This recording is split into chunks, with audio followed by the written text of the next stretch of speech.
வணக்கம். பழமொழிகளும் அதன் அர்த்தங்களும். கிராமப்புறங்களில் ஒரு சில செய்கையை குறிக்கவும் அதன் மூலமாக கருத்து சொல்லவும் விழிப்புணர்வை ஏற்படுத்தவும் நம் முன்னோர்கள் பழமொழிகளை சொல்லி வந்தாங்க. பல பழமொழிகள் அதற்குரிய அர்த்தத்தில் அப்படியே இல்லாமல் நாளடைவில் மருவி வேறு ஏதேதோ அர்த்தங்கள் சொல்லப்படுது.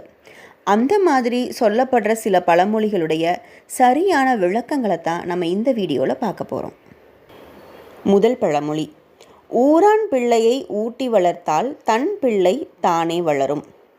மற்றவங்க பிள்ளைக்கு நம்ம தேவையான பொருளை வாங்கி கொடுத்து நல்லா வளர்த்துனோன்னா நம்ம குழந்தையும் தானே வளரும் அப்படின்னு நம்ம தப்பாக புரிஞ்சிட்ருக்கோம்.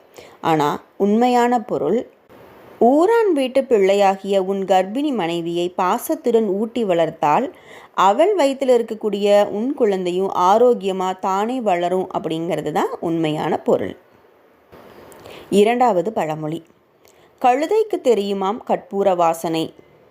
கழுதைக்கு கற்பூர வாசம் தெரியாது அப்படின்னு நம்ம நினச்சிட்ருக்கோம். ஆனால் உண்மையான பொருள், கழு தைக்க தெரியுமாம் கற்பூர வாசனை.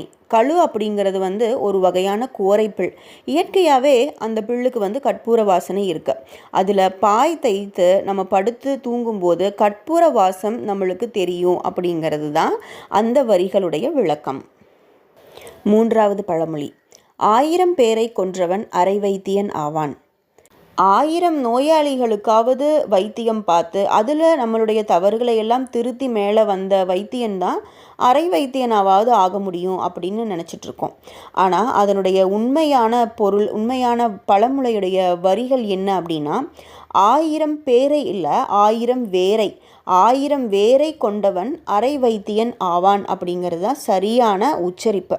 இதில் 1000 வேரை அப்படிங்கிறது என்னென்னா, நம்மளுடைய வைத்தியர்கள் அந்த காலத்தில் மூலிகை செடிகளுடைய வேர்களை வைத்து தான் மருந்துகள் தயாரித்தாங்க. நம்ம நாட்டில் விளையிற எல்லா பச்சை செடிகளுக்கும் ஒவ்வொரு மருத்துவ குணங்கள் இருக்குது. அந்த மாதிரி இருக்கிறதுல ஒரு 1000 வேர்களையாவது அறுத்து அதிலிருந்து மருந்து கண்டுபிடிச்சு பழகின அப்படின்னா தான் நீ ஒரு அரை வைத்தியனாவது ஆக முடியும் அப்படிங்கிறது தான் உண்மையான பொருள்.